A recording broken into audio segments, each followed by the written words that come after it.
আরে কাইলু আমি তো মলাম এ ভাঙড়ির জগতে আসিয়ে যে লাভ লাভ দুটোই সমান।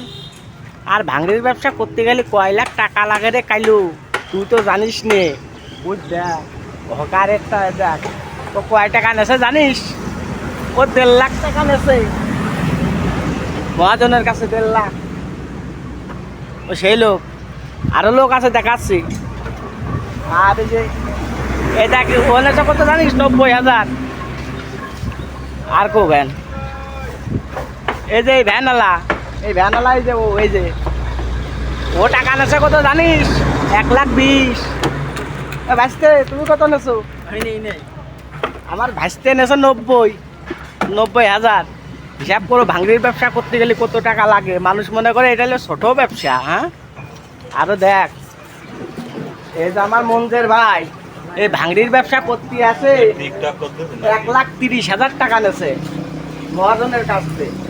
আরো বহু দিয়ে ও রিজাউল, আমি তো মলাম বুঝতে এই টাকা। ওই যে রিজাউল, ও কোনো টাকা মাকা নেইনি, খালি এটা কাছে নিতে আসে। আর ওই যে বসে রয়েছে এটা হলো আমাকে মহাজন, হকারের নিম্ন 15 লাখ টাকা দিয়ে থইছে।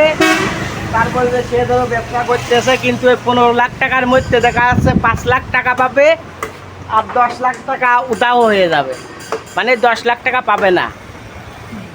আর যে যে ভাঙড়ির ব্যবসা করতে চান আপনারা করবেন, প্রচুর ইনকাম আছে। আর এটা হলো আমাদের মহাজনের শালা, ওর ইনকাম আছে প্রচুর। আমাদের ইনকাম যদি হয় 2 টাকা, ওরা 6 টাকা, আর 11 হয় 8 টাকা। আর আমরা উন্নতি করব কি করে? তা আমরা দিনা হব না, দিনা কি আমরা সাথে হচ্ছি রে ভাই? আমি তো মোলাম রে কাইলো। এ দেখ ভাই, ওই দেখ কিস্তিওয়ালা পিছনে একজন চলে আসছে মহাজনের কাছে টাকা নিতে, কারণ আমাদের এই যে 15 লাখ টাকা তো আমাদের ছুটো হইতেছে। হকার আছে 30টে ভাই,